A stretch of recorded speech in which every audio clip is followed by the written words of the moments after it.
This is the Manila Bulletin, traversing time and truth since 1900, the newspaper with a century-long legacy of standing witness to the country's history and development. The Manila Bulletin's strong commitment to delivering news and information to the Filipino nation is a testament to its role in nation building and empowering the Filipino people. The Manila Bulletin tells timely stories and timeless truths. And this is its story. At the beginning of the 20th century, at the heart of the sprawling New American Center in Southeast Asia, two Americans, Carson C. Taylor and H.G. Farvis, organized a shipping and commercial publication and called it the Daily Bulletin. It was renamed as the Manila Daily Bulletin in 1906. In 1957, the Manila Daily Bulletin became a Filipino-owned publication after it was acquired by Menzi and Company. Its publisher, Hans Menzi, laid the foundations of the broadsheet as the exponent of Philippine progress. In 1961, philanthropist and business tycoon Dr. Emilio T. Yap was elected director and vice chairman. Don Emilio was named chairman of the board in 1982. Under his leadership, the Manila Bulletin was ushered in a new era of journalism to become the nation's leading newspaper by investing in a computerized editorial system, the first in Asia, and started publishing its full-color issue. Today, the Manila Bulletin is headed and managed by Chairman Basilio Yap and Dr. Emilio C. Yap III. The Manila Bulletin continues to chronicle the Philippines' current events and milestones. During the Japanese occupation in 1942, the Manila Daily Bulletin was forced to stop its operations, and in 1945, the Carriedo offices were reduced to rubble during the brutal Battle of Manila. When the late President Ferdinand Marcos declared martial law, the Manila Daily Bulletin ceased its operations once again, but after 2 months, it reopened and was renamed the Bulletin Today. In 1977, Bulletin Today upgraded its printing facilities, moved into its own and current location in Moralia Street in Intramuros, and diversified its reach through the Philippine Panorama, its Sunday magazine, and Tempo and Balita, its tabloid publications. As readers are in search for more diversified and specialized content, the Manila Bulletin launched several magazines and digests, such as Agriculture, Animal Scene, and Going Places. It also acquired local and vernacular favorites, such as Liwayway, Hiligaynon, Bisaya, and Banawa. The Manila Bulletin transformed itself into a multi-platform media provider and innovated the newspaper reading experience by integrating special executions in its publications, including a 3D edition, NFC, QR codes, pop-ups, false covers, and belly bands. The Manila Bulletin also opened digital platforms such as a website, app, and e-paper. Its website is one of the most visited and trusted Philippine news websites in the country. Its Facebook and Twitter accounts and YouTube channel are one of the most accessed in social media, engaging the young generation of news and information consumers. Today, the Manila Bulletin strives to make the nation be fully informed, at the same time uplifting the Filipino spirit through There's Good News Here. This is the Manila Bulletin, and the Manila Bulletin will continue to inform, inspire, empower, telling timely stories and timeless truths through this century and beyond.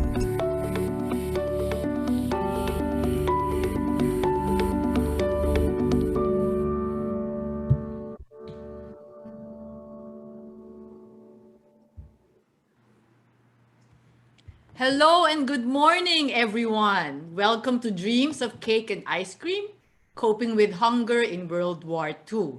Thank you for joining us here either via Zoom or Facebook Live. This event is part of Filipinas Heritage Library's Liberation, War and Hope program, a series of events held in commemoration of the 75th anniversary of the end of World War II. Liberation Talks is presented by the Ayala Foundation, Filipinas Heritage Library, the U.S. Embassy in the Philippines, and Manila Bulletin. Manila Bulletin is our official media partner. Manila Bulletin, 120 years of timely stories, timeless truths. Let us begin our program by singing the Philippine National Anthem to be followed by the U.S. National Anthem. Tumayo po tayong lahat, ilagay ang kanang kamay sa ating dibdib, at sabay-sabay nating awitin ang pambansang awit ng Pilipinas. Bayang magiliw, perlas ng silanganan, alab ng puso, sa dibdib mo'y buhay.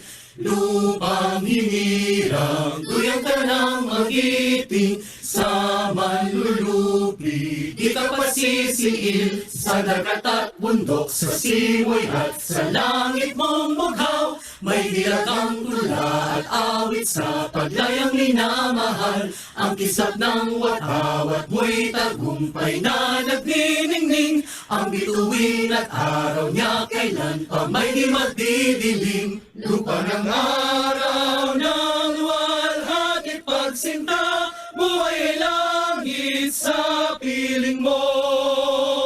Aming ligaya na pag may mga api, ang mamatay ng dahil sa'yo.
Good morning once again to our viewers in the Philippines, from Luzon, Visayas, and Mindanao. And good evening to our viewers in the United States. And hello to everyone watching from around the world. We've got people watching from Rome, Italy, Brazil, Vienna. Wow. Good morning, everyone, or good evening, wherever you are. I am Desiree Benipayo from the Philippine World War II Memorial Foundation and Memorare Manila 1945. And on behalf of Filipinas Heritage Library, I will be your host and moderator for today's event. Dreams of Cake and Ice Cream, Coping with Hunger in World War II is presented by Filipinas Heritage Library, or FHL, a Filipiniana library managed by Ayala Foundation. Its mission is to spark and stoke interest in the visual, oral, and printed story of the Filipino through its collection of documentary heritage materials in the form of books, periodicals, documents, photographs, music, videos, and digital resources. FHL has been organizing programs related to World War II, such as exhibitions, lectures, and film screenings in connection with the library's Roderick Hall collection of books and materials on World War II in the Philippines. These materials were entrusted to FHL by Mr. Roderick Hall, a World War II survivor who has been generously supporting the library's World War II collections and programs. This is also one of the reasons FHL is inspired to raise awareness about the struggles and contributions of our people during the war. As mentioned earlier, this event is part of FHL's Liberation, War, and Hope program, a series of events held in commemoration of the 75th anniversary of the end of World War II, presented by the Filipinas Heritage Library and the U.S. Embassy in the Philippines. Manila Bulletin is the official media partner. Manila Bulletin, 120 years of timely stories, timeless truths. Let us now hear the welcome remarks of Ayala Foundation's Senior Director for Arts and Culture, Ms. Mariles Gustillo, to be followed by messages from our partners, the U.S. Embassy in the Philippines, represented by Assistant Cultural Affairs Officer Ms. Pauline Anderson, and the Manila Bulletin, represented by its lifestyle editor, Mr. A.A. Patawaran.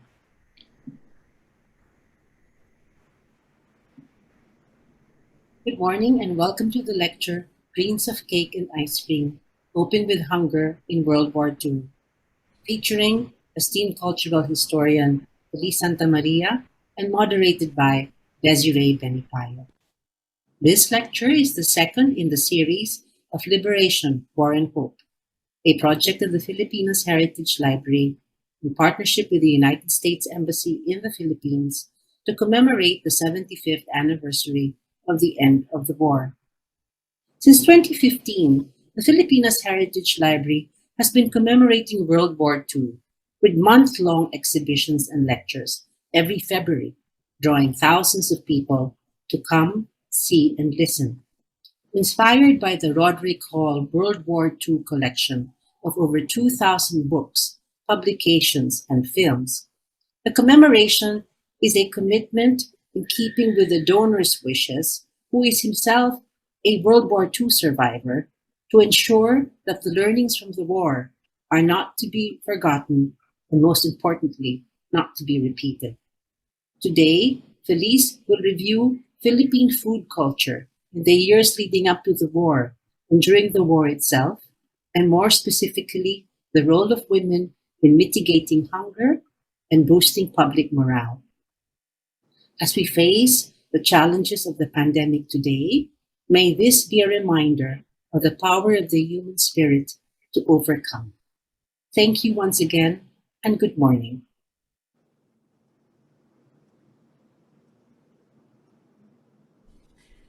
Good morning. My name is Pauline Anderson. I'm an Assistant Cultural Affairs Officer at the United States Embassy here in Manila. It's with great delight that I join you today alongside the Ayala Foundation's Senior Director for Arts and Culture, Mariles Gustillo, Manila Bulletin's Lifestyle Editor, Arnel Patawaran, founder of the Philippines World War II Memorial Foundation, Desiree Benipayo, and the distinguished Filipino cultural historian, Felice Santa Maria.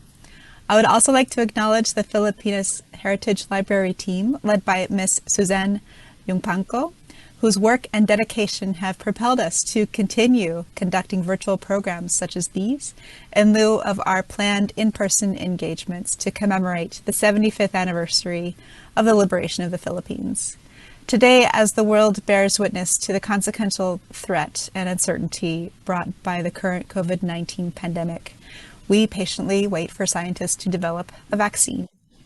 We're all doing our best to keep ourselves and our families healthy and safe, and we also remember those that we've lost during this difficult time. The Second World War caused food shortages and other shortages of basic necessities, including medicine, in occupied nations, including the Philippines. Many people perished from starvation and other tragic preventable causes. Provisions for rice, water, and basic foodstuffs became increasingly difficult to find. When they were available, the price was often unaffordable. As in many other places, war sharply reduced the country's ability to grow and harvest food, and in these catastrophic circumstances, ordinary people suffered. Along with the veterans and their families who endured the most unbearable conditions, World War II was a picture of grim desolation. But the Filipino people's resiliency served as an indication for courage, hope, and also for dreams. The profound and moving stories of men, women, and children who survived the devastation of the war remind us of the power and resilience of the human spirit.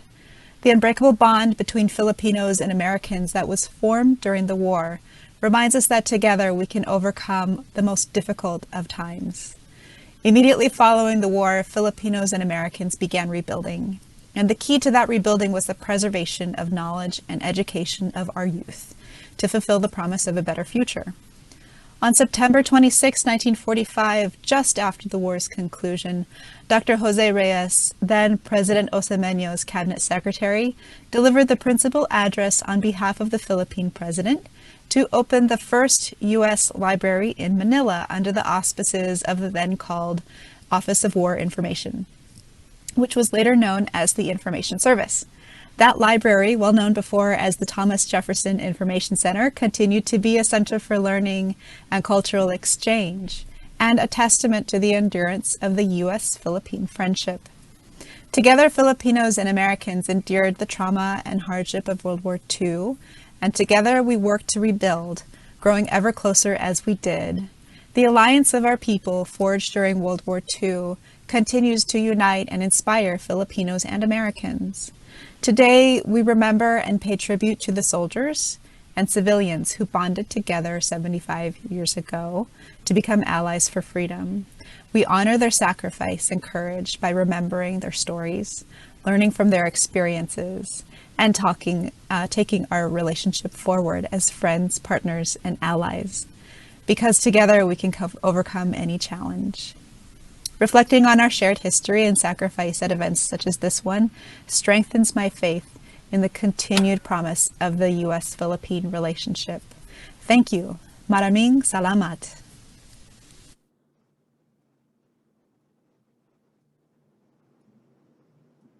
Hello, this is A. Patawaran, lifestyle editor of Manila Bulletin.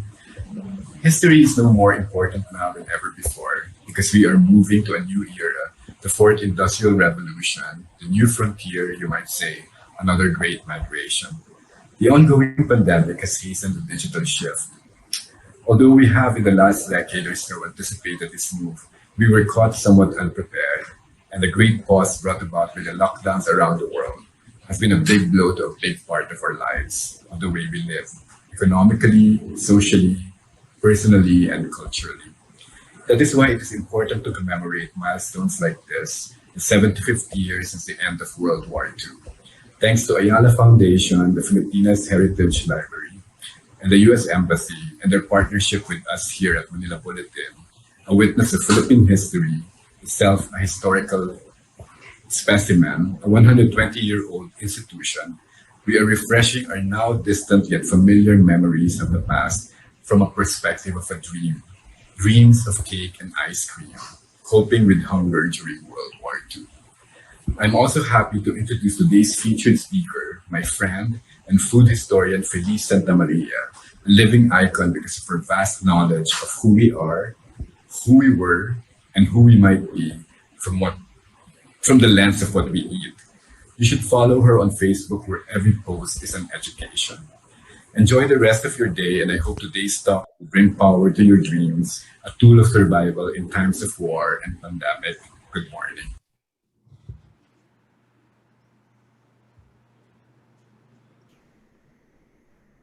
Thank you, Mariles, Pauline, and AA for the insightful and inspirational messages. Before we proceed, here are a few reminders. In case there are lags in the video or live stream, please stay on the session and just wait for it to load again. All attendees on Zoom are on mute to assure the quality of our audio during this webinar.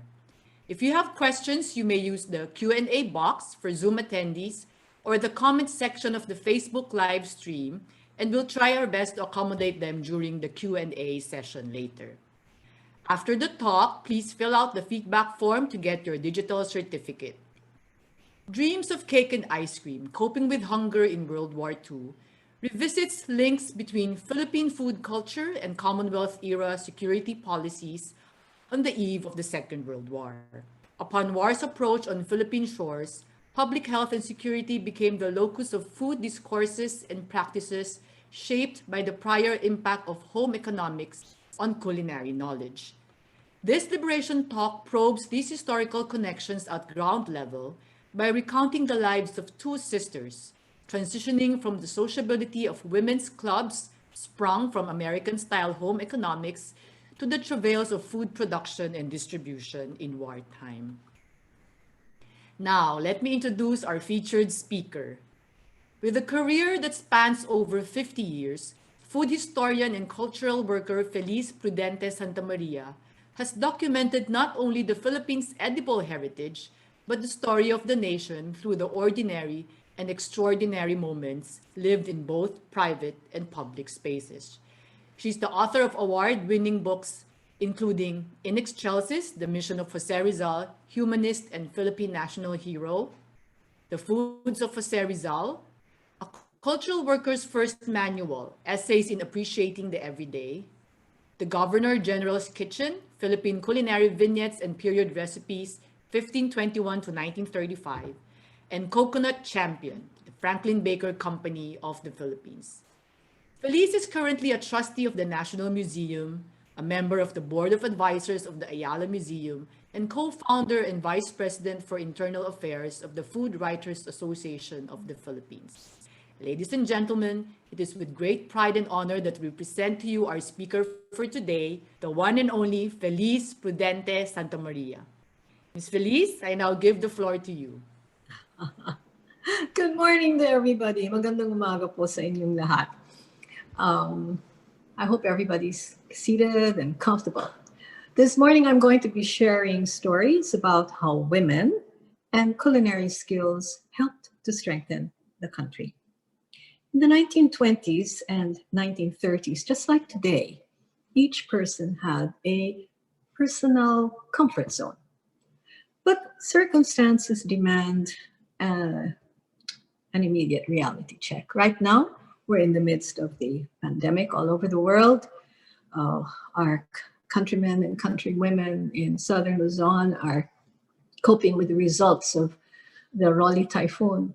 And for those of us in Metro Manila and central Luzon, we have hovering over us the threat of the movement of the West Valley Fault, which if it ever happens, is going to be a meta disaster with war-like effects. In the 1930s, the challenge was the fear of another war. But I'd like to start out by introducing you to my relatives, something happy. I'd like you to meet the Yulo sisters from Iloilo. They were young wives during the Commonwealth and lived through World War II. The photo from around 1935 shows Brigida, the elder sister at the left, with Concepcion and their mother Gabina. Brigida's portrait was taken around 1922. She wasn't fond of cooking, but in the 1950s, she baked the best bread for her family. And I still remember her buns. They were fresh out of the oven, and then you would open them, and I would lavish butter on them until the butter started to drool down my fingers. Now, the photo you see was taken in Sampaloc, Manila, at the home of Lola Conching and her husband, Dr. Gumersindo Garcia Sr., a physician who was already a budding civic leader. In the middle, you see a little girl. She's 9 years old, and that's my mother. That's the only daughter of Lola Biding. Lola Biding and her husband, attorney Max Garcia, who had his office at the Crystal Arcade, by the way.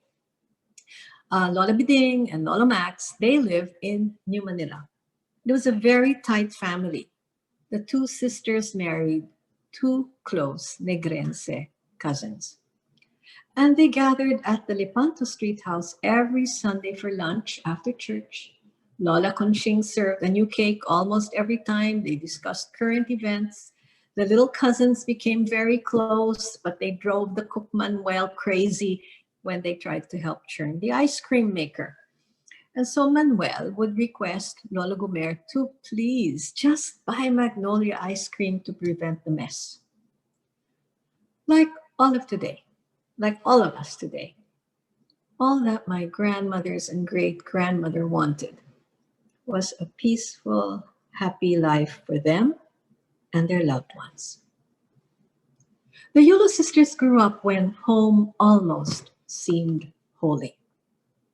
Home was the nation's heart and woman its strength. Cooking and eating were means to uniting a family. Only happy stories were to be told at mealtime, and Lola Cabina would hush anyone attempting to bring intrigue, anxiety, stubbornness, gossip, and sadness to the table. Instead, they were supposed to talk about the dishes that Manuel had cooked. And certainly, Lola Conching expected her cake to be noticed. Home economics that my grandmothers as little girls had studied was introduced to the Philippines in 1904. It inspired girls and their mothers to value modernity side by side with old-fashioned native home traditions. It was clear to the Yulo sisters and their contemporaries that health was wealth. The modern Filipina took responsibility for her family's health and home. Nutritious and safe food was the goal. Every woman aspired to have a refrigerator because with a refrigerator, one could safely store leftover food and leftover ice cream. And what could make those fancy modern desserts like Jell-O that needed to be chilled? The USA was the leading manufacturer of modern home appliances at the time. So that is one reason why we had American brands here. The second modern appliance women wanted was a stove with a built-in oven. The stoves then ran on electricity, piped-in gas, firewood, or kerosene, and later, even on rice husk, on what we call ipa. Ciriaco Tuason invented the Mayon stove. It was made at his factory in Malate, Manila. And the Mayon stove was more affordable than the imported brands like Magic Chef, which you saw earlier, and General Electric. Now, it was important to have an oven so one could bake using the new invention, baking powder, like the Royal or Calumet brands that made cakes soft and tall. From its early years, home economics classes had model kitchens in the schools. They included baking ovens because teachers realized that the girls liked bringing home cookies and cakes to share with their families. The birthday cake was introduced through home economics with its first recipe appearing in the archipelago-wide textbook of 1922. Regular eating cakes were unfrosted, but if the cake had icing and frosting, that made it very special. It was a golden age for home and kitchen. And some families, like those of the Garcias, sought to cook the foods that they had enjoyed on their trips to Europe and the United States. Foreign food imports had increased significantly after World War I ended in 1919. By then, the free trade arrangements between the United States and the Philippines were fully implemented. So brands were just coming, so many brands. There was Caro syrup, there was gold medal flour, soft silk flour. The brands were very competitive using print, radio, and live cooking demonstrations.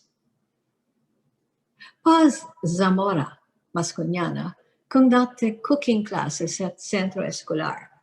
Students brought home her cherished recipes for continental fare. You can see they were mimeographed like the one on the screen. Her Sans Rival recipe seems to be the oldest one in the country. It was made the French way with almonds. The recipe was later Filipinized using cashew that grew locally. President Quezon's census revealed that less than 50% of the voting population, could read and write. Now, he wanted a model Philippines. He wanted a majority of voters to be literate and capable of critical reasoning by the time the Philippine Republic would be inaugurated. Adult education would tackle illiteracy on the ground while stimulating interest in strong homes as the foundation of a strong nation. Adult education head Mr. Segundo Infantado had an enormous task ahead of him. And side by side with teaching menfolk, women's education was deemed essential. Adult education was a commendable effort that unfortunately has been forgotten by our history. It even presented ways to modernize the common Bahay Kubo. The Bahay Kubo could have a lawn, as well as a vegetable garden, pens for pigs and chickens, an outhouse was used as a toilet, and food security and sanitation were at the very heart of the redesigning of modern native architecture. Making rural folk part of the modern Philippines was important for their morale. Recipes for Philippine and popular foreign dishes were taught to them, along with modern nutrition. Rural folk needed to be convinced that they could become modern by using their knowledge and their skills, and without needing lots of cash. They just had to work very, very hard. And instead of being Hawan Tamad, the men were to become like Pedro Masipag.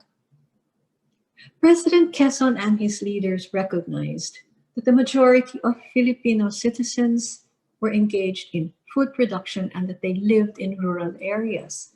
So he initiated a social justice legislation program. And he explained the new legislation through cartoons like what you see to the folk, as well as how to use cooperatives so rural folk and farmers could earn more and not be at the mercy of unscrupulous middlemen. Educated wanted the folk to be as enthusiastic about becoming modern Philippine citizens as those who had had several generations of professional education behind them. With the war coming, the government did not only need strong survival instincts, but faith that the Filipino citizen would do what was best for the common good.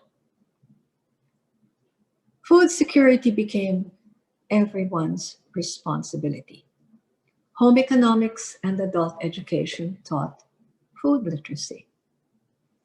As the Second War approached, the Commonwealth drafted support from women's organizations. The organizations were partly the result of Filipino women's movements as early as 1910, seeking the right to vote. A plebiscite was taken in 1937. 300,000 votes in favor of women's suffrage were needed. The plebiscite got almost 448,000 votes for women to vote out of 500,000 votes. So women came to the forefront. They realized the need to not only grow fresh foods, but to conserve them. The images shown are from adult education handbooks. They encouraged every home to preserve seafood and meat by drying and salting and pickling, and fruits conserved in syrup and pickled vegetables would also help to reduce waste of surplus harvest, provide backup food when there was hunger, and create cottage industries. When Maria Rosa exhibited fruit conserves, pickles, and new products made from Philippine produce at the Manila Carnival, so many visitors were excited to follow her recipes. Maria Orosa was a true patriot. Her experiments using soybean created a high-protein product that was called magic powder. And to stop beriberi, which was caused by vitamin B deficiency, she found ways to use discarded rice bran, even in cookies. Rice bran is the red surface that's polished off to make white rice. All over the Philippines, all over the archipelago, Orosa's home extension workers went into barrios where they taught women how to feed families and large groups during peace times and emergencies. They explained what nutrition was and that beans were substitutes for meat and fish, and that vegetables grown were essential. She is well remembered for what you see on the screen, the palayok oven. Orosa wanted rural folk to bake. That way, native ingredients expanded their uses into baked goods. It also could cut back on the import of baked goods. In 1932, the Philippines was spending almost 5 million pesos on imported wheat and over 400,000 pesos on imported breads and biscuits. Those were very big figures then, and home baking could help the situation. Now, inside the palayok, you will see from the screen. Inside the palayok was a metal flat disc covering the concave base. It caught the heat from underneath and diffused it upwards. Now, atop the disc was placed a little metal rack with feet raising whatever you put in a baking pan about 1.5 inches above the bottom metal disc. And then above the baking pan was another metal disc that fits snugly into the palayok, and it had a handle so that you could easily remove it. Now, the space between the two discs, that was the oven. That was where you could bake whatever was between them. Homes without a modern oven were not left out of the fashionable baking frenzy. It was vital to the war effort that everyone get interested in home gardening, nutrition, and cooking. Orosa joined the government's effort to emphasize economic protectionism. NEPA, the National Economic Protectionism Association, was a private-led movement that assisted the government's master development plan. Members agreed to keep the quality of their goods and services, all the goods were made locally, to keep the quality at international level so that people would buy local. There was even an annual Buy Local Day and Buy Local Week. NEPA members included large companies like Philippine Match, San Miguel Brewery, and Ang Tibay Shoes, as well as small entrepreneurs like Banahaw Restaurant and the famous dressmakers Ramon Valera, Lyric Fashion, Pura Escurdia. Economic protectionism was a strategy to control the outflow of limited foreign currency reserves. Instead of using it to buy imported cabbage, for instance, the money could be prioritized for education, hospitals, and the weapons needed to protect the country against foreign invasion. You see, the Philippines had been importing things like pork lard for cooking from China since the founding of Manila in the late 1570s. In 1932, the Philippines had imported the whopping amount of 601,384 pesos of lard. Now, that was about the same amount that was spent on explosives. So you can see the problem. Purico and Star Margarine of Philippine manufacturing would put a stop to that importation because consumers liked the two locally made products that used coconut oil. In 1932, the Philippines was importing over 1 million pesos worth of eggs. Our poultry business was not yet able to support the local consumption. We imported over 1 million pesos worth of canned salmon and canned sardines, imported canned green beans, asparagus, corn, they all stocked grocery shelves. And the profit could have been given to local Filipino workers and businesses instead. So local canning was one strategy. Local canning. That was one strategy to keep the currency circulating in the Philippines rather than it flying overseas. Now, National Foods was a company supported by the Commonwealth. It was to begin the canning movement by capitalizing machinery, land, buildings, and other infrastructure that were needed. Canneries were built near the sources of fish, meat, and vegetables and fruits. And the canned goods, they were essential, not only for feeding, well, for taking the place of what was on the shelves of groceries, but they were essential for feeding the military and displaced citizens. You know, Manolo Quezon III, who has a Facebook page, he made me chuckle when he wrote that National Foods was so excited about their first attempt to can chicken and pork adobo. Everybody knew that President Quezon loved chicken and pork adobo. But he, like General Vicente Lim, they were aghast at that first experiment. And General Lim said, it's not even fit for a dog. No dog is gonna eat that chicken and pork adobo. Well, the recipes were claimed to be those of Maria Rosa. But she had refused to abandon her position as a plant scientist to work for the cannery. One reason was that her recipes and reputation as a good cook might be compromised. Clearly, National Foods had to improve on its first experiments. The press ridiculed the company, and I dread to think what President Quezon must have told the head of NEPA and National Foods. But you see, no one told them to close down.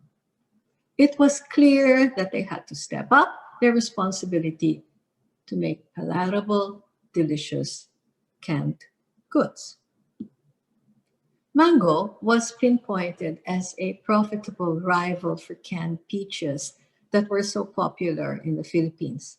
In fact, my Lola Conching had hidden one precious can of peaches in one of her sacks of rice.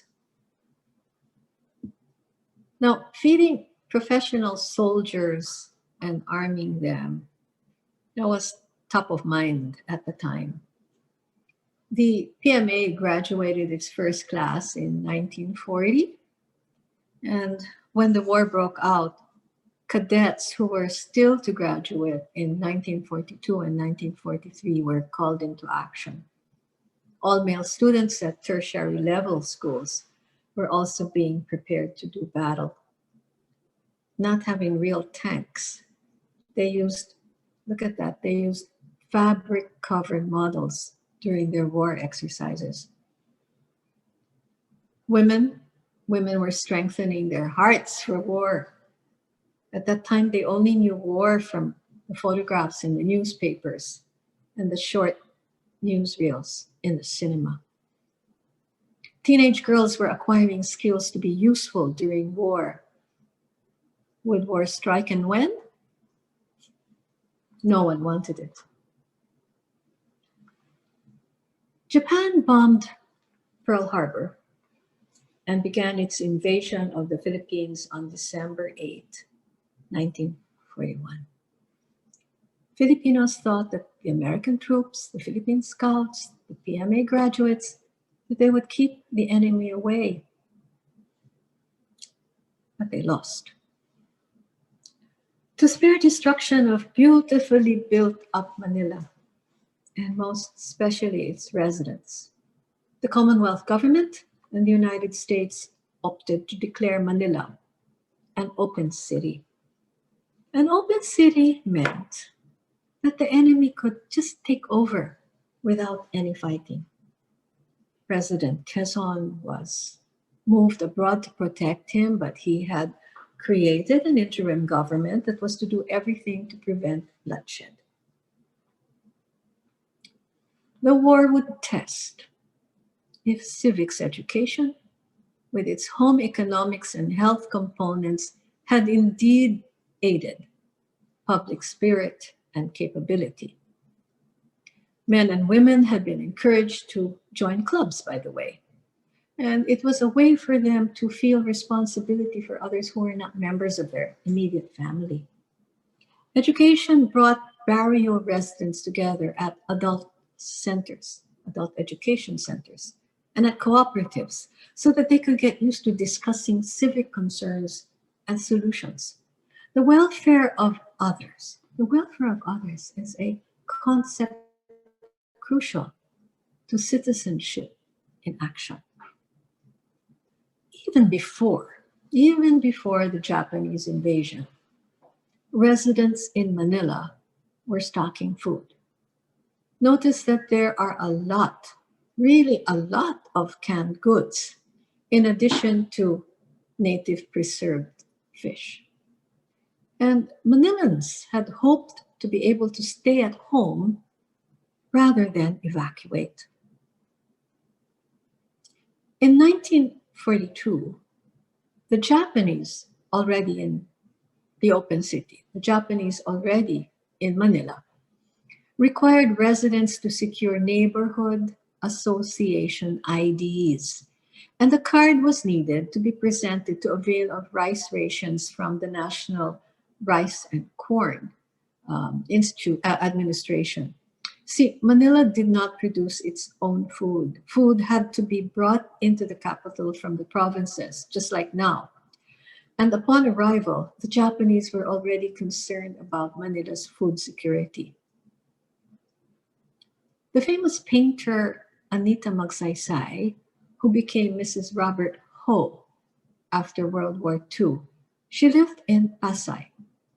She and her sister were at the 6 o'clock Mass at Our Lady of Sorrows on Harrison Street, celebrating the Feast of the Immaculate Conception. People in the pews behind her and her sister said that the Japanese had bombed Camp Clark in Pampanga and the nearby Nielsen Field in today's central Makati district. They were very scared when the Japanese came looking for her father. He headed the Manila Waterworks and was brought away to show how the system worked. Thankfully, he returned home. But there was a time when they evacuated temporarily to Montalban, and while she was there, she taught art classes, as you can see, to keep everybody a little more hopeful, a little more happy, and keep everybody busy. Her diary of the war documents that picadillo of minced carabao meat was soured. It was purposely soured in Pampanga, and that it was one food cooked in large batches. So remember, not everybody makes picadillo soured. Her cousin, Benjamin Rodriguez, was one of from 60,000 to 80,000 Americans and Filipino soldiers who had been captured by the Japanese. They were marched in the grueling weather of April from Bagak, Bataan to Capas, Tarlac via San Fernando. They were divided into groups of 100 captives, marched without food and water for 15 days. The Japanese were very vicious at the time, trying to show that they were strong, wanted people to behave. And the bystanders were not allowed to give any food or any water to the prisoners. Around 1944, Lola Biding had to hide from the Japanese with her children in Obando, Bulacan. They were in a tiny hut, the kind that's in the middle of the fish pond. That's where they hid. So they ate simply but well. And to conserve cooking fuel, it was best to cook dishes that did not spoil right away without refrigeration. Home economics and adult education had both taught how to cook the fish paksiw and Batangueño sinaing na isda. For pork and chicken, together or separately, there was pakang and there was adobo, both made with vinegar. Packing them in lard, everybody knew, could also extend their edibility. Lola Biding had to return to Manila for fear that her sister's family would be harassed and that her brother-in-law would be killed. The war at this period was getting more vicious the longer the Japanese stayed. Both rural and city homes had been encouraged to grow vegetables, like the list that you see on the screen. The women had been taught that the beans were important because they provided protein. They were the substitute for meat and fish. Lola Conchit was very conscious that even if their one meal of the day, that even if they could only have one meal a day, and that it would be a simple soup accompanying their rice, that soup should have the vitamin-rich rice wash and have lots of greens for minerals and vitamins. There was more fresh food growing in the provinces than in Manila. But in the provinces, there was a slightly different situation. There was a lack of men. Many of them had joined the underground or they'd been killed by the Japanese. Provincial homes ended up giving their chickens, their pigs, their sacks of rice, their garden vegetables, anything else edible, even the fruit conserves and pickles, to the guerrilleros and also to the Japanese. Although in the early years, the Japanese only took what they needed and left the people food. But by the end of the war, things were different. And by the end of the war, there had been at least 260,000 persons fighting in the underground, and they had been fed by provincial families. Guerrilleros who were based in jungles and forests benefited from knowing how our ancestors ate in the wild. Look at the things that they could eat. Those things were just often roasted or boiled. It was very basic cooking. Local food knowledge also came in handy. The Filipino underground was so successful, managing to feed themselves.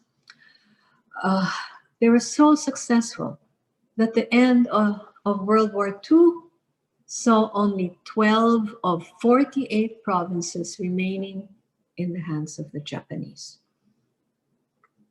The wildlands were still rich with food, as you can see, but the challenge was during bad weather.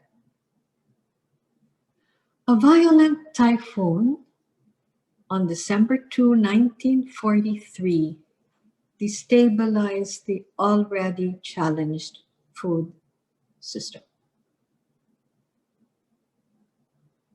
The Japanese occupation government immediately went into action, home gardening in the city. Even President Laurel was shown cultivating a vegetable garden. He and the Japanese public relations arm reassured people that they would not go hungry. All public land that could be made to produce food was cultivated. There you see the legislative building and the gardens that are now growing food. At this point, people were running out of the war provisions that they had stored. So instead of coffee, roasted corn was used for the morning beverage. If you had an avocado or a guava tree, even a mango tree, you could use the leaves and make them into a tisane, even if they were medicinal, they were drunk in the morning. Instead of sugar, as our national artist Nick Joaquin wrote, shavings of native sugar cake had become a treasured substitute.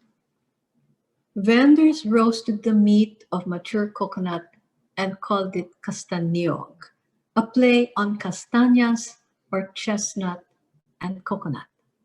Actually, that was something that was being done even in the 1600s or earlier, roasting the meat, mature meat of coconut. So nothing was wasted. Food was so precious. And even vegetable peelings like that of squash were cooked and eaten.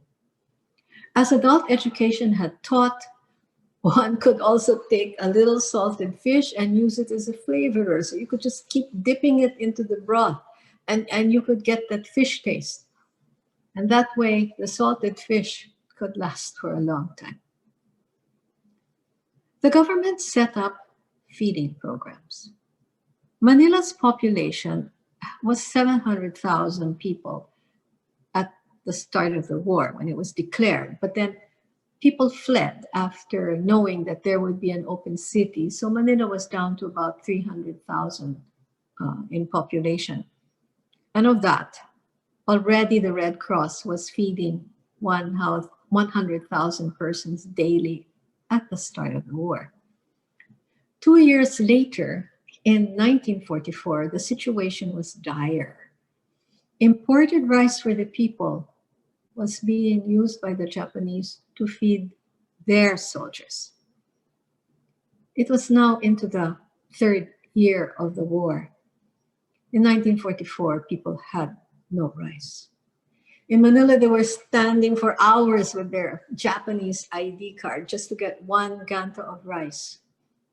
In the market, at the start of 1944, 1 ganto of rice already cost 34 centavos. And that was an increase of about 50% over what rice had cost before the war. The rising cost of food affected the largest prisoner camp of war. It was at the campus of University of Santo Tomas, where UST is today. There were around 2,859 adults plus children. And these prisoners were not military. They were priests, librarians, housewives, businessmen. The Japanese provided some food. That was their responsibility according to the laws of war. The Japanese calculated the ration as 300 grams of food per adult daily. 300 grams is the equivalent of 1 1/2 measuring cups. So each meal per person would be only 1/2 cup of food. And in reality, each prisoner only got about 256 grams, less than half a cup, and it offered only 1,000 calories per day. The recommended number of calories for a person doing no work was 2,000 calories a day. So as you could see, the prisoners of war were really being underfed. For a while, friends were allowed to visit and bring food to them, but with restrictions.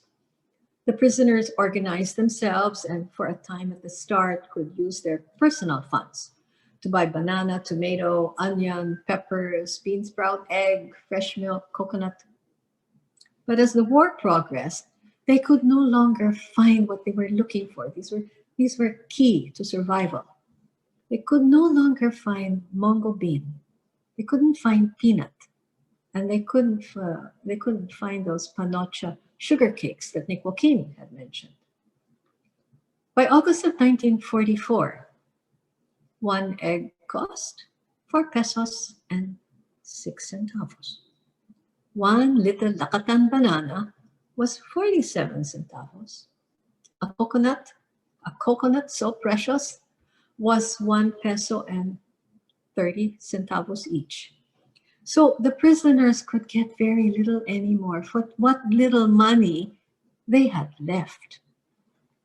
There were attempts to secure legally 800 cans of beef and 800 cans of chicken and pork adobo that had been made by the Department of Agriculture. Those were the national foods products. It was unsuccessful. Other foods were smuggled in. The very brave Maria Arosa, she sent magic powder hidden inside the The long bamboo poles that were used by carpenters and other maintenance men to build the scaffoldings while they worked inside the campus. My mother, who was then maybe around 18 years old or a little younger, she and her cousins bravely buried packs of cooked food and other provisions that had been wrapped in banana leaves. So the banana leaves were the color of the grass. And the prisoners knew that they were supposed to dig them out. Thankfully, the families were alerted that the Japanese had found out what was going on. So the children were not used anymore as couriers. And thankfully, none of them and none of their parents had gotten into trouble. One of the UST prisoners said that every night he dreamed of food. And he often waked up with his teeth snapping. Another dreamed that he was at a restaurant ordering steak and potatoes.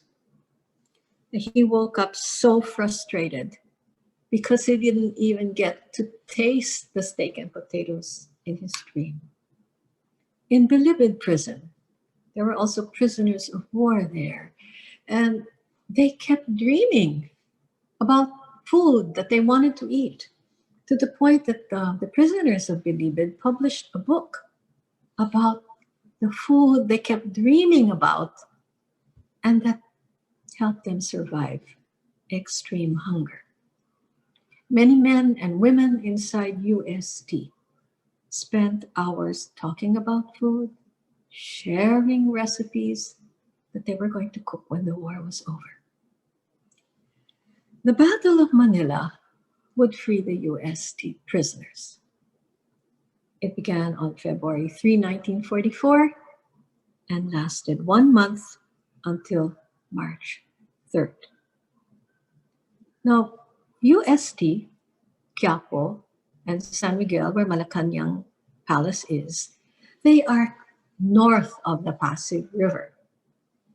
Intramuros, Ermita, and Manila, where government offices were, Philippine General Hospital, and University of Philippines, they were south of the Pasig River. And the worst fighting was in the south. At least 100,000 civilians died in the Battle of Manila. Now, Paz Masconiana, who taught how to make sans rival, remember? Paz Masconiana lived in the south. That's a picture of the interior of her home. She had written a cookbook with the educator Sofia de Vera, whose husband had been a Philippine representative to Washington, D.C. Paz Masconiana came from a very long line of patriots. In fact, while Rizal was in Fort Santiago before he was executed, he had in his possession a Bible from Paz Masconiana. So she came from a very brave family. Now by this time, the ganta of rice that had sold for the scandalous price of 34 centavos early in the year, it now costs 750 pesos. One ganta of rice, 750 pesos. And Paz Masconiana in her diary records that brown sugar cost 900 pesos a kilo. But that was if you could find any to buy. The Japanese Marine patrols went to every house in her district, one by one, supposedly looking for guerrilleros. They also searched for firearms, and they confiscated any jewelry and any money that they found. In her recollections, she wrote that the neighbors made holes in their walls, the walls between the houses. They made walls, they made holes in the walls so that people could evacuate without going into the street. They could just go through these holes.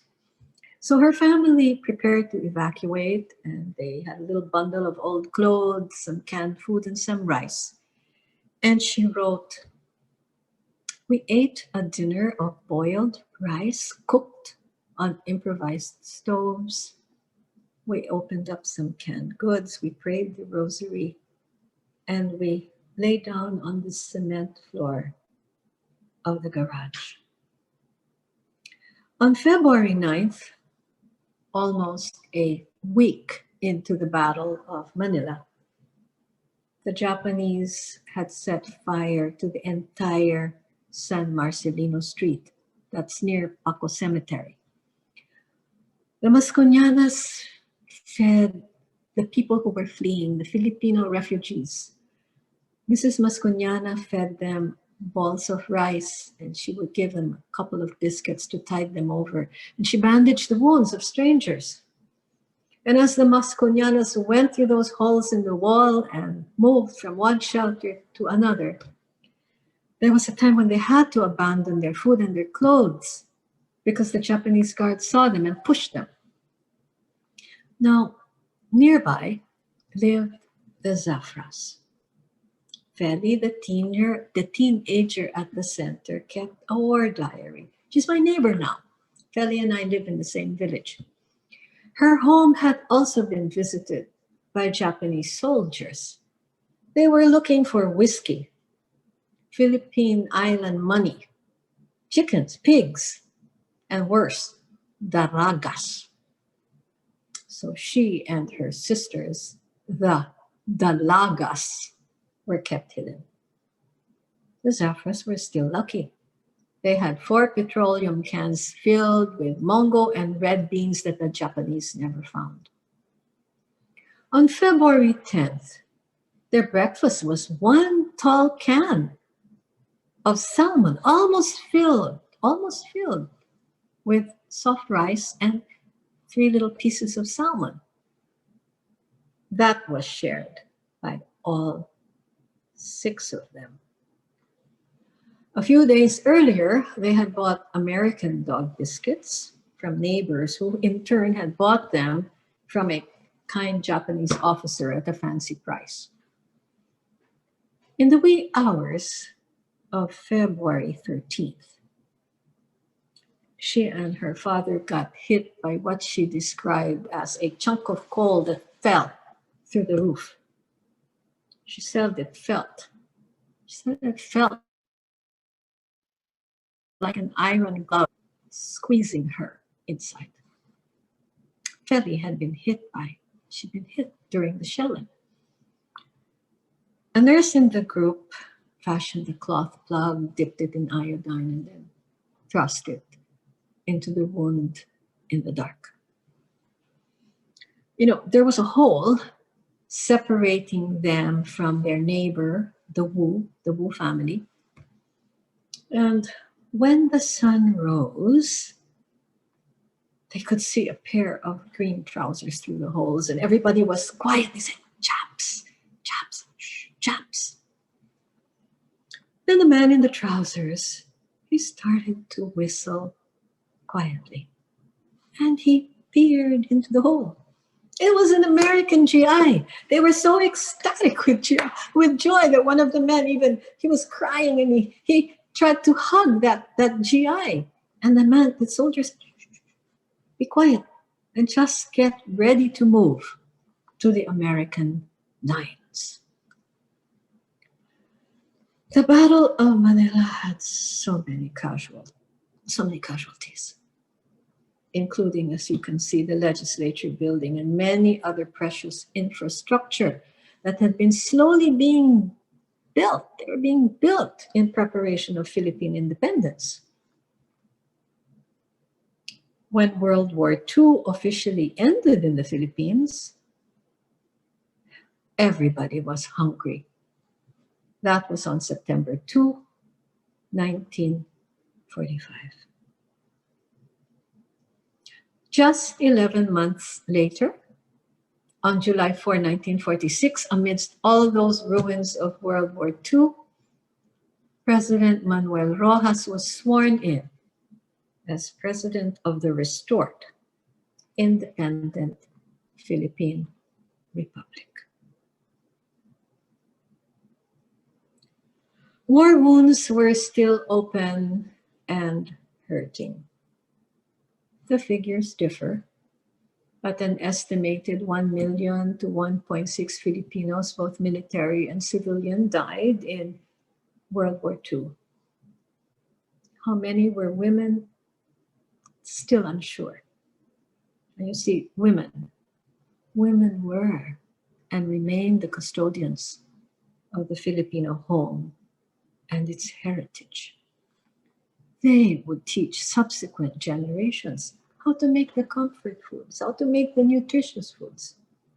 Women protect culinary traditions. Filipino families bravely restored the regular routine. The ice cream vendors were back in business. There was Spam now. People were eating Spam in American GI rations. There was peace. The post-World War II rebuilding of the nation is an amazing tribute to those who survived the war. The Yulo sisters were reunited for the first time in the late 1960s.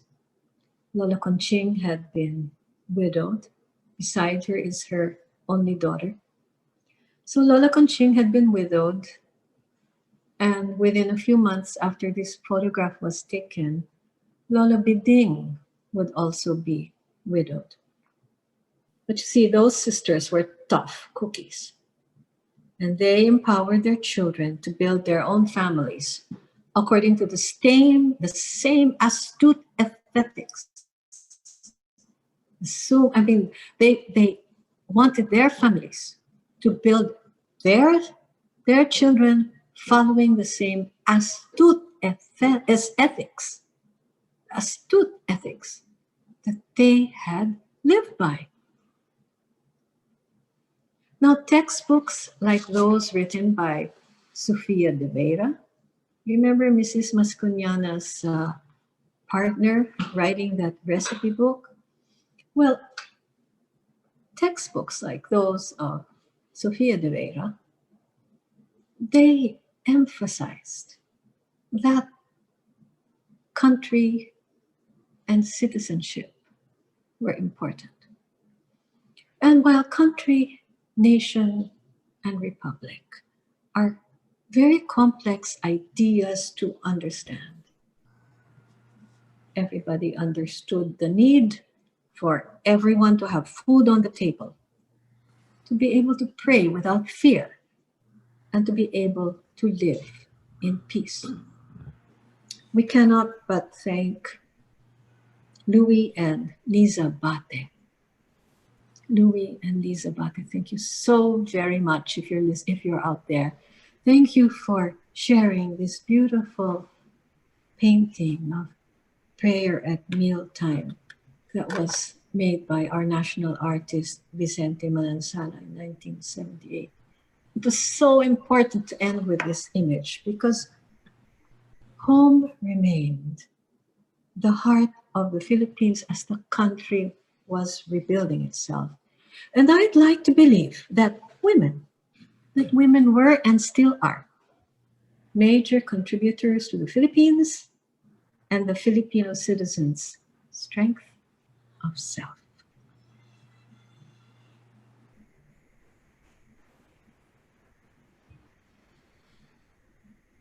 Thank you, Ms. Felice, for that very insightful and inspirational presentation and the most delightful way of delivering it. Love it.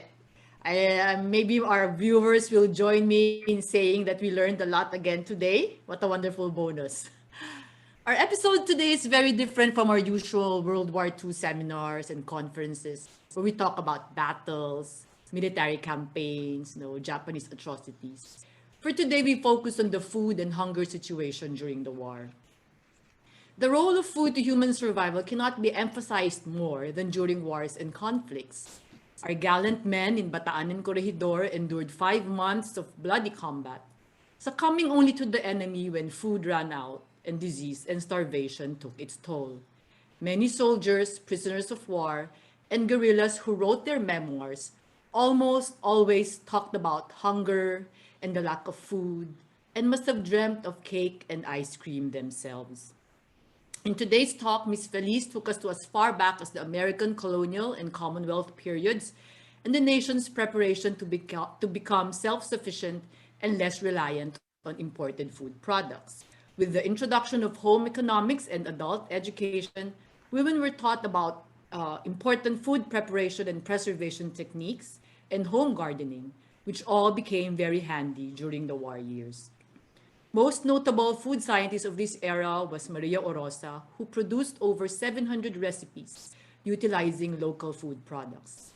75 years after the dust of war has settled, Maria Orosa and the countless women, mothers, and grandmothers who, with their astuteness and strength, carried the nation through our darkest years, deserve to be remembered and honored by a grateful nation. So, this morning we received a lot of questions, Ms. Felice, from our viewers. So without further ado, let us proceed to the Q&A portion. Okay. Marami-rami po. I may not know the answers. I'll start with question from Leonard Christopher Eduarte. What year were cakes or pastries introduced in the Philippines? And I'm adding a related question from Miss Patricia. Is cake an American influenced food more than Spanish? And are there differences between Spanish and American cakes? That's a whole lecture in itself. We already had bread as early as the 1500s and 1600s. We are positive that there were cakes around the 1890s because during some of the Spanish government important events, cakes were served. We also know that there were already panaderias, dulcerias, by the time of Jose Rizal. So it's very likely that there's already some kind of cake baking in the European style. But baking at home, the spread of bakeries that sold cakes and cookies, all of that was really during the American period. That was because the ingredients were there, the technology was there, home economics taught the recipes all over the archipelago. So is it an American thing? It is. It occurred during the American period. In other words, the popularity of baking cakes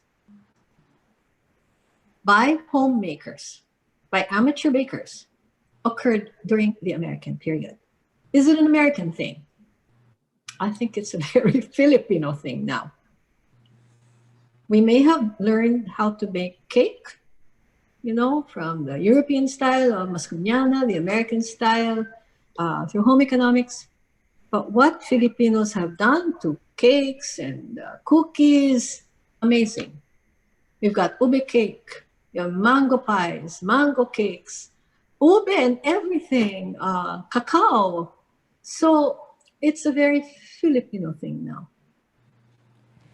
Ms. Felice, how about our pambansang pandesal? When did that start?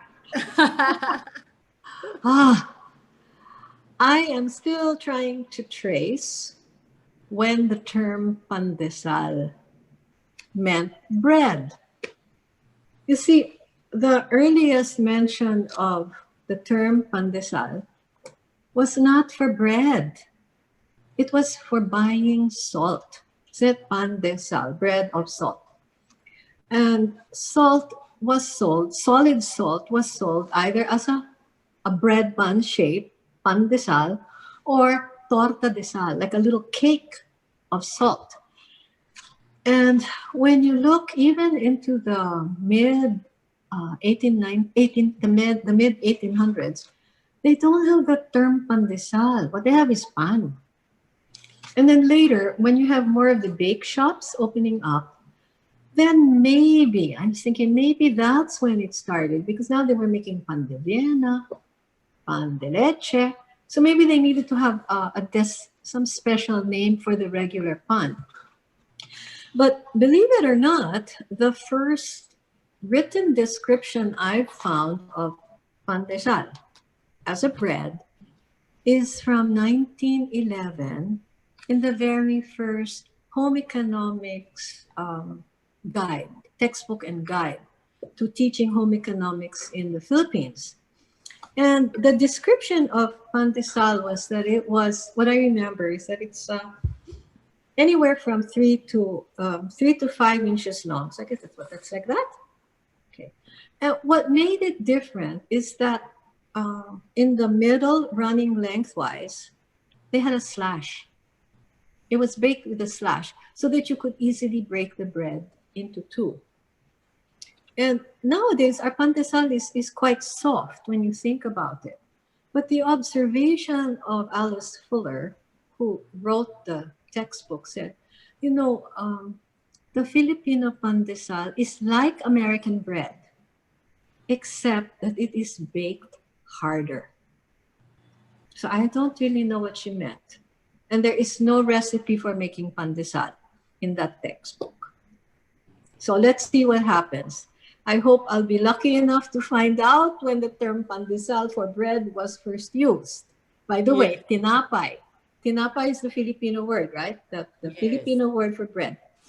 In 1521, when Magellan arrived here, tinapay didn't mean bread.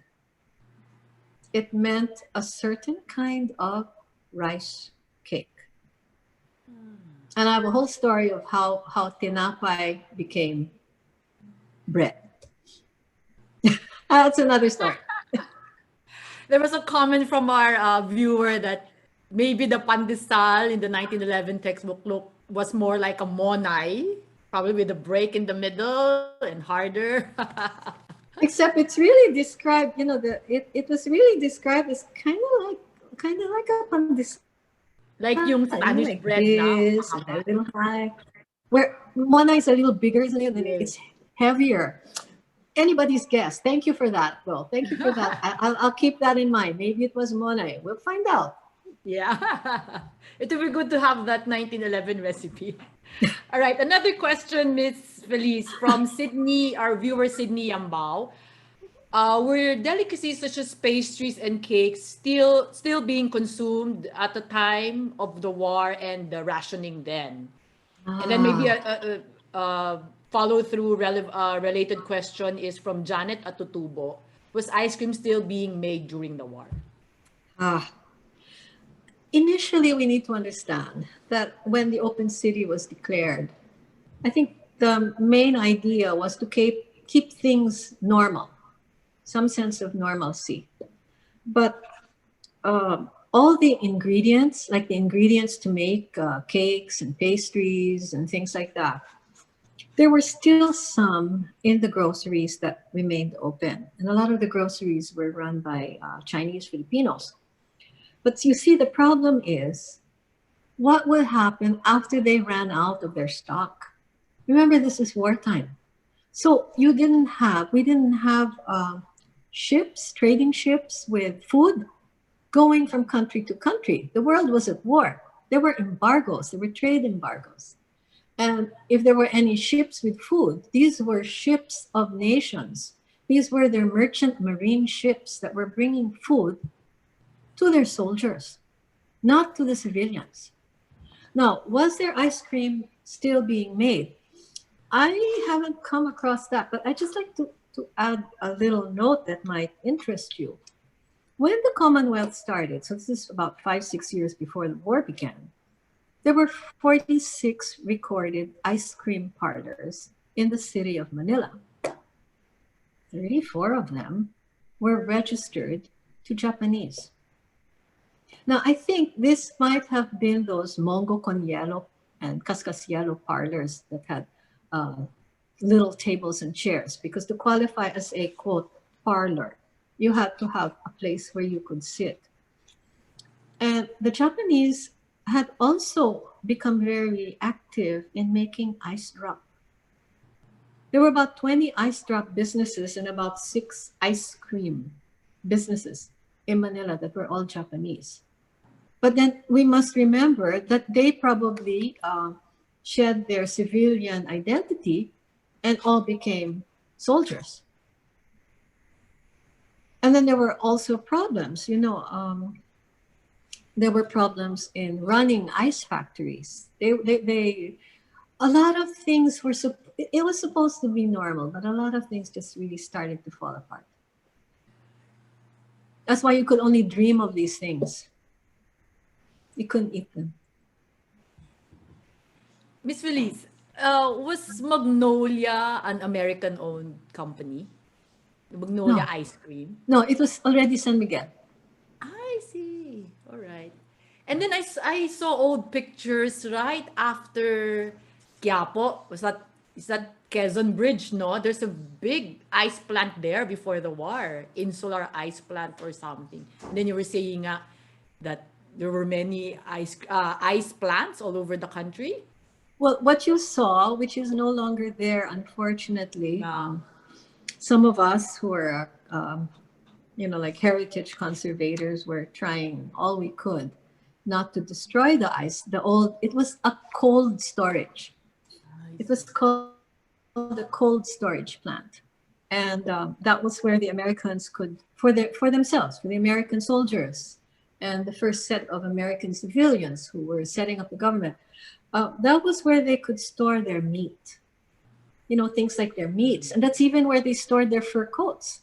So that when they went back when they traveled back, to the United States in its winter, they had their fur coats because those coats would shed in our heat. So they had to put them in the cold storage.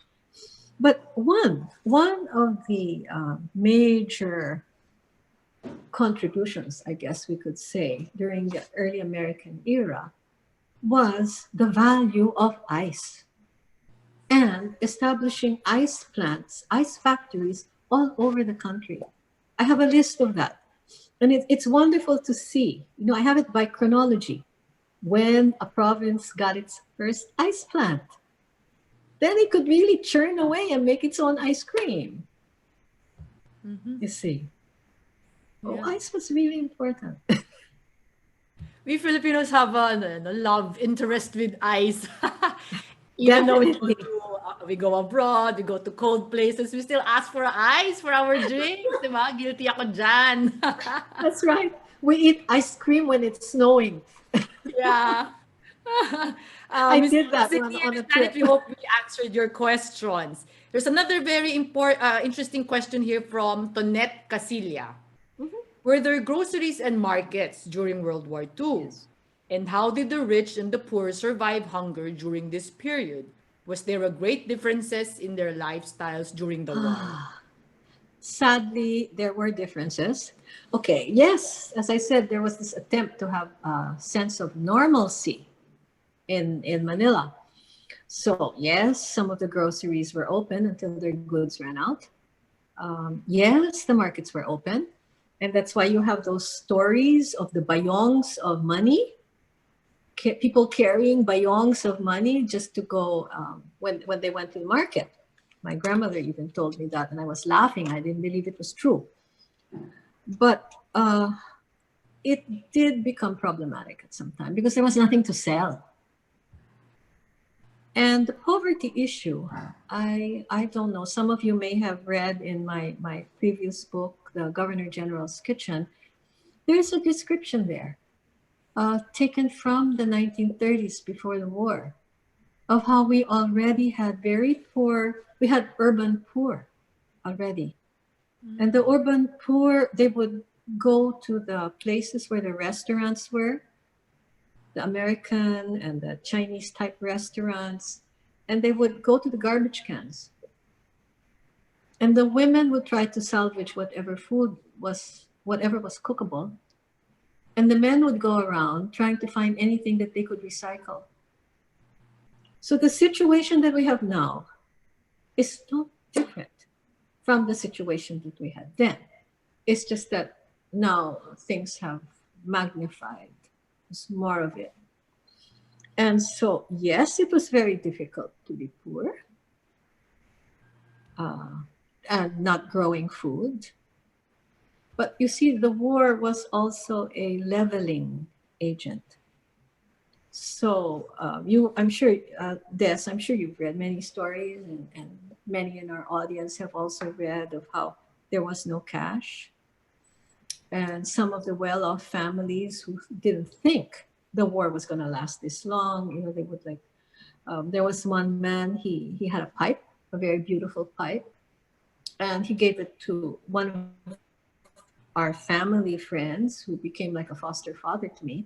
And Anding Roses, our national artist in literature, Anding had to bring this pipe around and try to sell it for cash for this very rich man who was a friend of his family. And he had to do things like sell a pipe in order to get money so that this rich family had cash to buy food. So I honestly don't know what's going to happen. We're now in the middle of a cashless society. But as experts in community resiliency explain, during a really bad emergency, cash might again be the currency. Let's see. Yes. Miss Felice, I just remember with all this talk about groceries and food during the war. My mom, she was mga 7, 8 years old when the war started. So when the war ended, she was around 10, 11. And we would have our usual pantry, no, sa baba, with all the canned goods, condiments and stuff. And in her room, she had a special cabinet where she also where she had the second pantry. She had canned goods, corned beef, sardines, whatever, candles, matches. See, dala ng gera, no? Para Exactly. it's yung generation nila was so affected by the war. Na up to now, dala nila. My mom is 84. I don't know if she still has that pantry, no? I haven't checked for a long time. But growing up, it was always there. And she would refill it, restock, may towels dyan, may bed sheets, luxuries during the war. I just remembered now. That's Yeah. right. And I don't know, I honestly don't know how, with all the really very bad natural disasters that we're having. So I don't know if it's becoming habit now also, of people to have these like emergency provisions. Yeah. We're all supposed to have here in Metro Manila. We're supposed to do exactly what they did before in case the West Valley Fault moves. Yes. And with the lockdown, ang daming nagplant. So I think that's good, mga plantitos and plantitas of Manila. But the downside is, naging mahal yung mga plants. Right. Yeah. Anyway, shout out to people who are watching. My good friend and colleague from the Philippine World War II Memorial Foundation, Boyet Magale, and his daughter Isabel. They're watching. Hello. To Professor Glenn Dalgo of UST and Chiang Kai-shek College. His students are all watching. So hello to UST History and Chiang Kai-shek College History students. Okay, we go to our next. Speaking of gardens, our next question is about gardens from our viewer, Miss April Rose Presto. I wonder if Victory Gardens were also popular in Manila as they were in the US during World War II. Did they serve the same purpose? Where did our troops get their food supplies? Well, as I think our talk has shown you, home gardening. That Victory Gardens actually began in World War I. And then there were Victory Gardens in the United States. And there was a similar effort in England. And then when World War II started, Victory Gardens were resurrected in the United States. In the interim, that was when the Commonwealth and adult education was saying, keep planting. They didn't use the term Victory Garden, but in effect, it was the same idea, to have enough fresh food available. And then, okay, so we have the American term Victory Garden, Remember that picture of the legislature? And then in front of the legislature, the Japanese had all of the beautiful lawns planted to vegetables.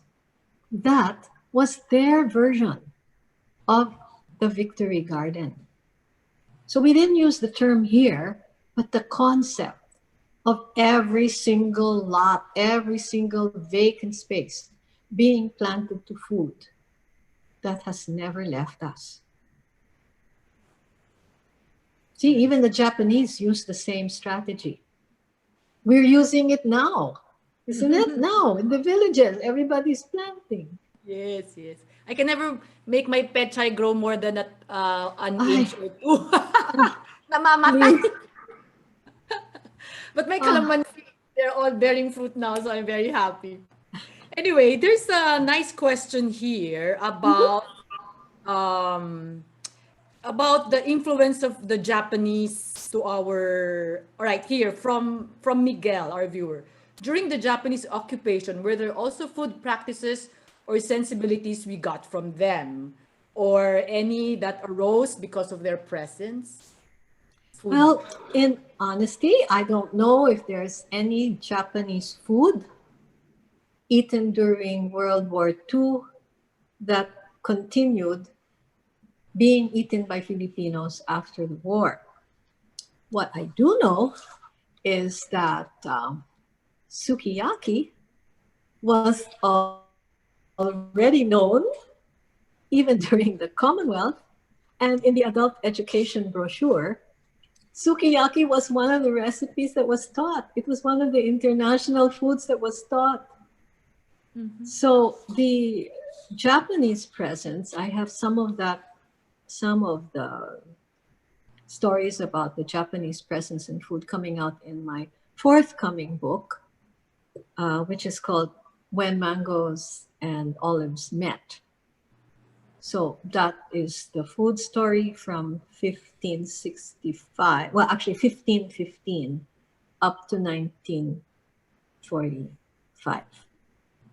And in there, we understand how the Japanese got here, how they spread as workers during the American era. There's a little bit about why they also set up the hotels and the restaurants to feed them the food that they were used to. But that's it. As to did we eat anything that they made popular during World War II? Are we still eating it now? I don't know. Now, definitely the mongo con hielo has morphed into the halo-halo. It was the Osaka Bazaar. The Osaka Bazaar in Manila and Osaka Bazaar had branches even in Davao.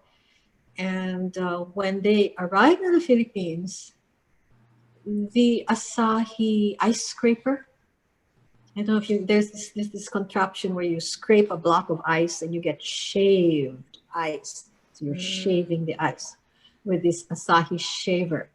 And then there's this machine. Some of you might have seen it. You know, it's like a big thing, and then it's got this thing that you to push down on the ice and make ice pebbles. Well, that was sold by the Japanese Osaka Bazaar. And that increased the popularity of these shaved ice dishes. And then, of course, as I had said, there were little Manila ice cream parlors that actually were selling mongo con hielo, shaved ice. If you don't put mongo on top, red beans, which is what they would do in Japan, you know this caramelo. Caramelo is like it's like a very light sugar. You know, it tastes like the caramel of leche flan, except that it's about an inch thick. And it's cut, you make it like with egg whites, and then you let it settle, and then you cut it into little squares, small squares. And before, if you went to a house, you would offer your visitor a glass of water and a small piece of this caramelo. And your guest had a choice of either nibbling on it or dropping the caramelo into the glass of water that may not have had ice. So it melts and you get sweetened water. So this caramelo was a very popular Filipino taste. And what the Japanese Mongo Conielo parlors did was they would get that caramelo or the caramel syrup. And that's what they would put on top of the shaved ice and then pour evaporated milk on it. So that comes out of the Japanese Philippine experience. So the modern halo-halo that we know today, the one with the sandosen ng halo, with mangga and langka and sago, that's post-war, Miss Felice, probably. I think it's post-war. But I haven't put a date on it, but I'm pretty sure that it required that shaved ice. Yes. See, Yes. it required the technology and the big ice blocks to make halo-halo. Yes. And then, My mom mentioned Little Quiapo after the war. oh yeah, but that's later. My Later, suspicion, all those preserved fruits that Maria Rosa was helping people to make. Okay, so all those preserved fruits like the langka, isn't it? The nata, Yes. the kaong, all of that eventually ends up somehow with this shaved ice. I have this idea, but that's it. I don't know how I'm going to be able to research. It probably started in the market, in some market, as is many instances. A lot of what we like, popular food, starts in a market by somebody who becomes anonymous because it becomes so popular. Everybody makes it, and we lose track of who started it. See. So we hope we answered your question on the Japanese. Yeah, sorry, it kind of went around. Ganda ng conversation. Another interesting question. How was the food industry or food business during World War II? Was it still existing? May nagpo-produce pa rin po ba? Industry was bad. You see, I think one of the lessons is that all of the modern businesses were handicapped, and eventually a lot of them just really tried. They tried to continue.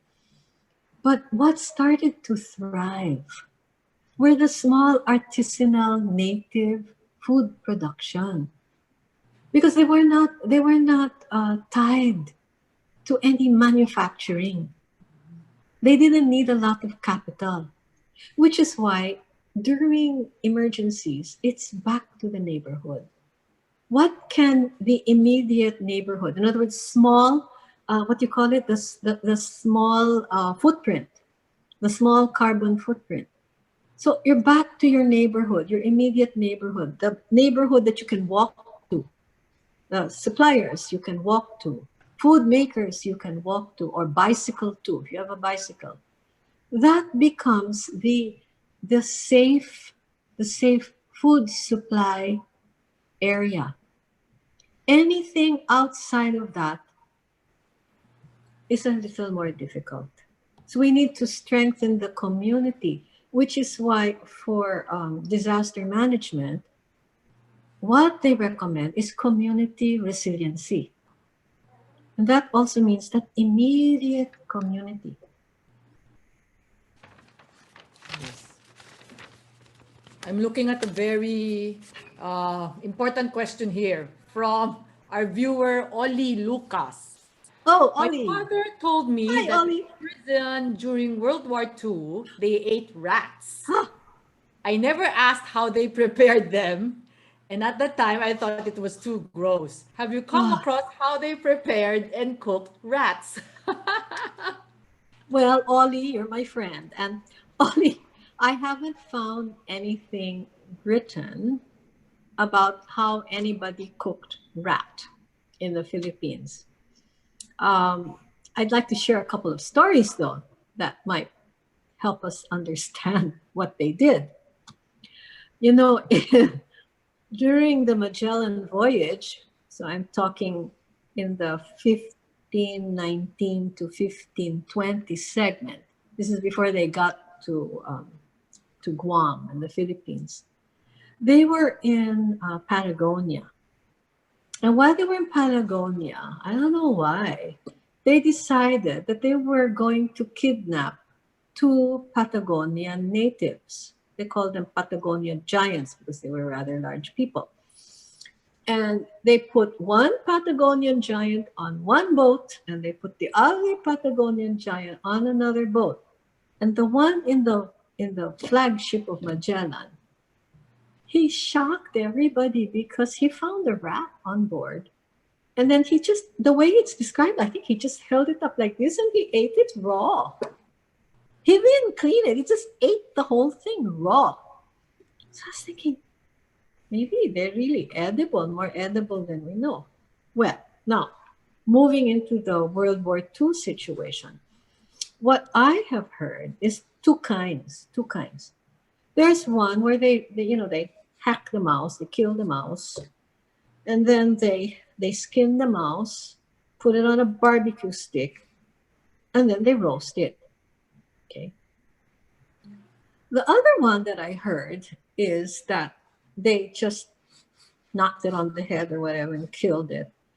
And while it still had all its fur on, they skewered it again.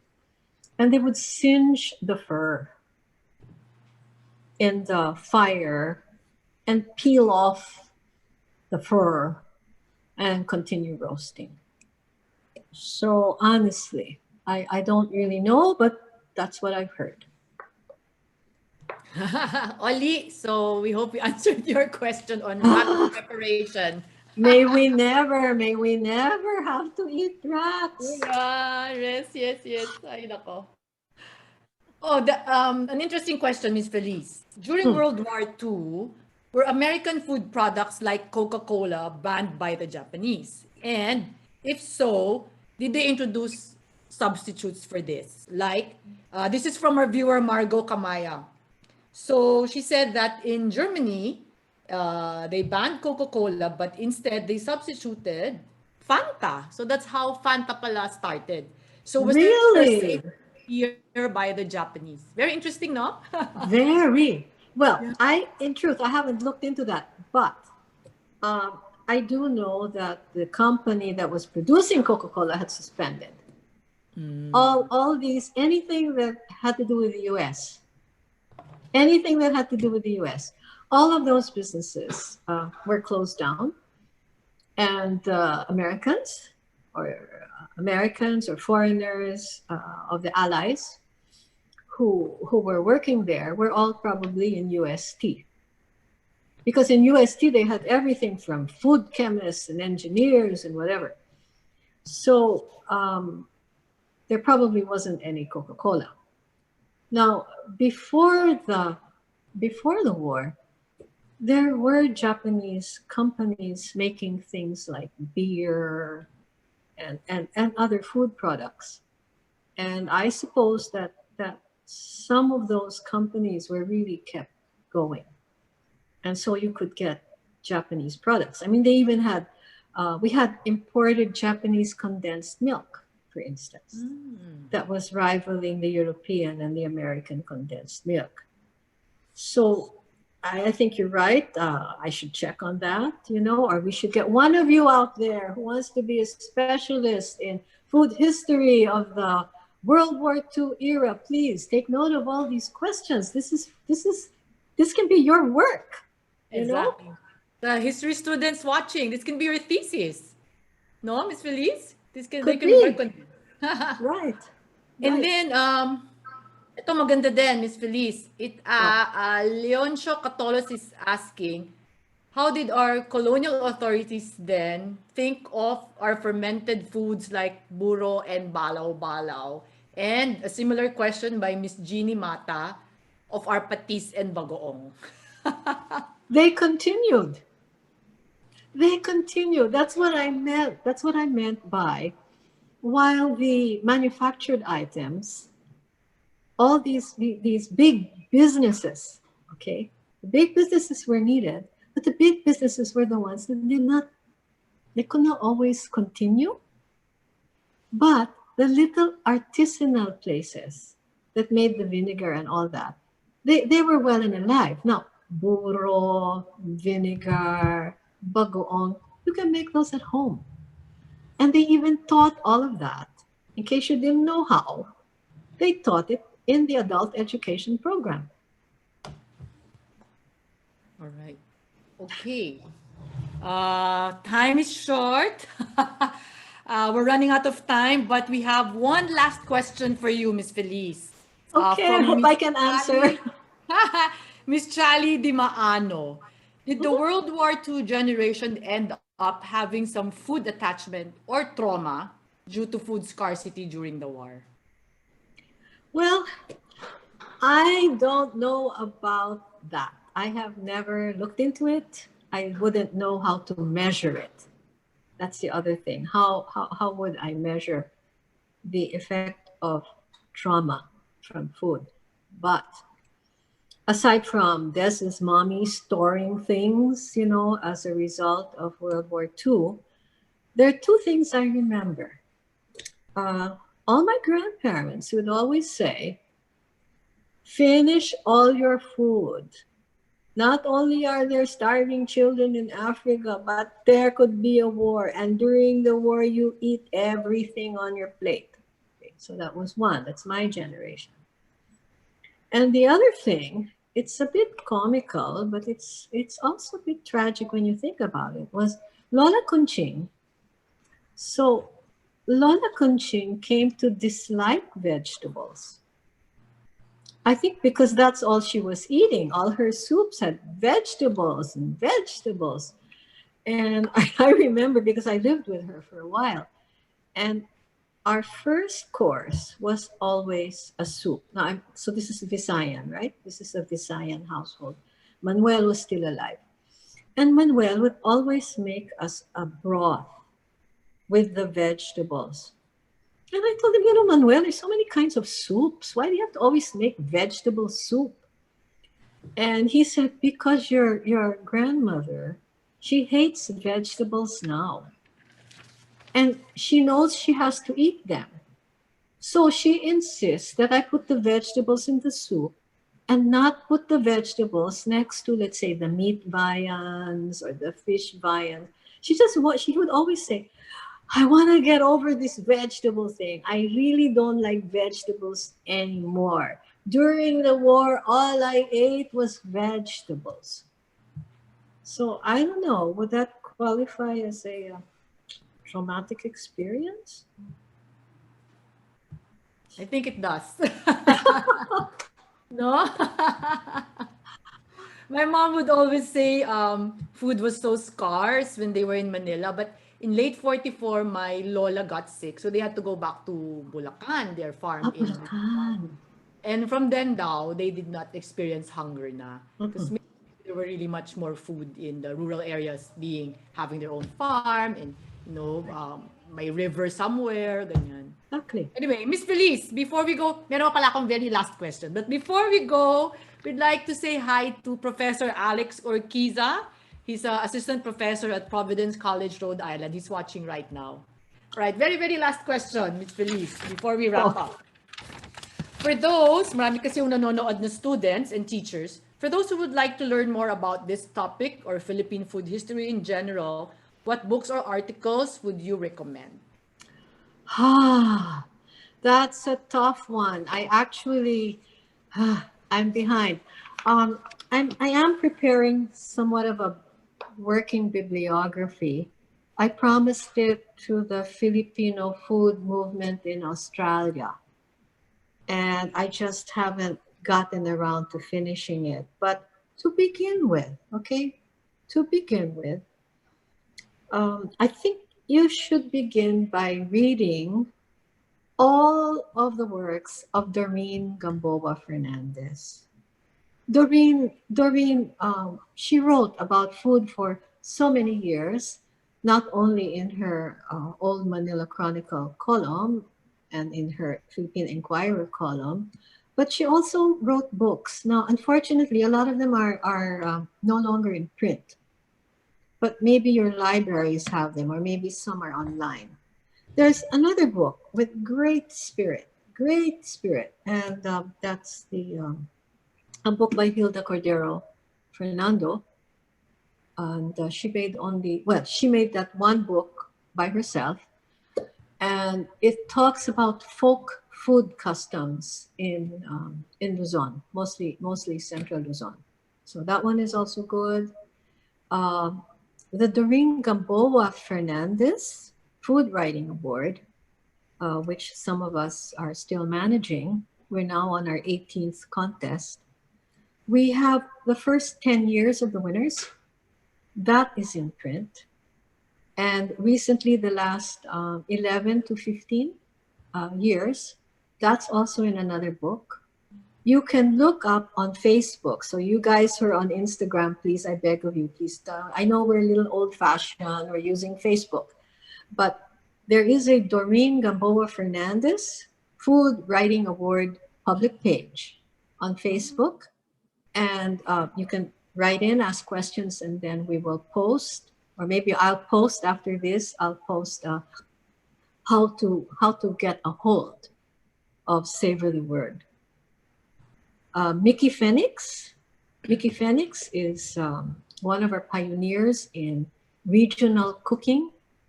And so Mickey has also a book. I think it's still in print.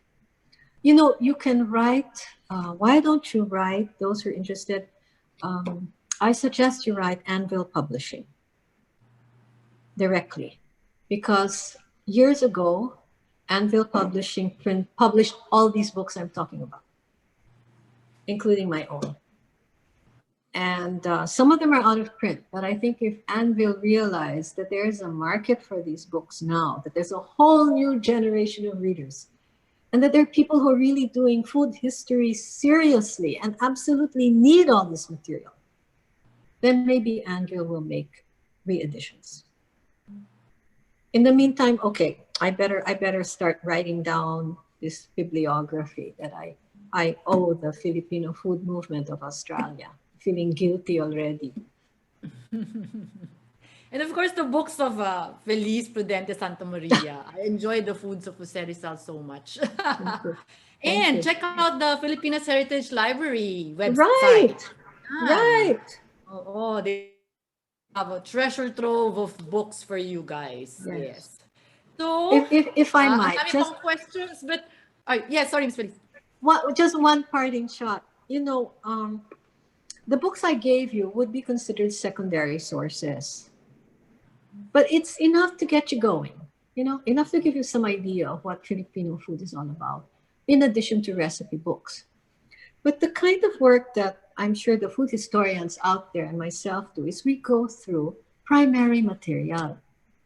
See, and I brought one. I had a feeling somebody might ask about national food. So I thought you see, like this sort of thing. I have to buy this. I have to collect, because libraries don't always have a lot of primary data about food. And during the Spanish period, you're not going to find, you can't just go there and look up Philippine food. No, you have to go through documents, sometimes handwritten, and you can't read the writing. I mean, it's so hard. But that's the kind of detective work that we do. And it's so much fun. And when you can put everything together and you can solve your case, I mean, there's great joy. Great joy. That's food history research. Yes. So, we hate to end, but time is running out on us. So, Miss Felice, thank you so much for the very eye-opening presentation and wonderful replies to all the questions. And of course, thank you to all our viewers from Luzon, Visayas, Mindanao. Miss Felice, we even have viewers from Brazil, Rome, Vienna, and of course, the US who joined us today. So thank you so much. And Miss Felice, would you like to say some final words before we close? I think you've heard too much from me already, but thank you. Thank you to all of you for choosing to spend your morning with me, with Des, myself, all of you. I really enjoyed, and I really felt like I was in your homes. I felt like I was with you, and that intimacy to me is so precious. Now, our emergency foods of the past can be our emergency foods of the future. And some of the strategies that I shared about how we tried to make sure that we had food during the war, some of those strategies could be tweaked a little and used by our new strategies so that we can guarantee food security for the future. And one of the reasons that I accepted this wonderful invitation from Filipinas Heritage Library was so that I could remind that sustainable food security is a very, very important part of history. And I hope and pray that everyone will always have nutritious and delicious food on the table. So stay safe, everybody. Stay safe. Thank you so much, Ms. Felice. Thank you again to all our viewers for being with us this morning. And as mentioned earlier, this activity is part of Liberation, War, and Hope, FHL's commemorative events for the 75th anniversary of the end of World War II, which also includes the library's virtual exhibition, War Through the Eyes of the Child, on Google Arts and Culture. Please visit it by scanning the QR code on your screen that we are flashing right now, or go to bit.ly/FHL-war-child. You may also visit FHL's YouTube channel to view the previous Liberation Talks, webinar, and War and Children, e-storytelling, and creators Q&A. Please go to bit.ly/FHL on YouTube. We would like to thank the U.S. Embassy in the Philippines and Manila Bulletin for supporting this event. Please do not forget to like FHL's social media pages for updates. Follow the Filipinas Heritage Library, Ayala Foundation, Ayala Museum, U.S. Embassy in the Philippines, and the Manila Bulletin. 120 years of timely stories, timeless truths on Facebook, Instagram, and Twitter. You may also follow Ms. Felice Santa Maria at Felice P. Santa Maria on Instagram for more interesting tidbits on Philippine food history. And please visit the library's website, www.filipinaslibrary.org.ph, to know more about its Filipiniana collections and to access its online library. For materials on World War II in the Philippines, please check out the Roderick Hall collection at rodhall.filipinaslibrary.org.ph. We'd love to hear your feedback. Please go to bit.ly/LiberationTalks2feedback or scan the QR code to share with us your thoughts about the event. Submit your feedback to get a digital certificate. So this is very important because a lot of our viewers today who wasn't able to register via Zoom or naubusan na, and they were all, a lot of them were texting us asking if they can get certificates. So this is your chance to get your digital certificate for this talk. Again, thank you everyone. We hope you learned more about history and World War II. Please stay safe, stay healthy, stay well. Until the next time. Bye.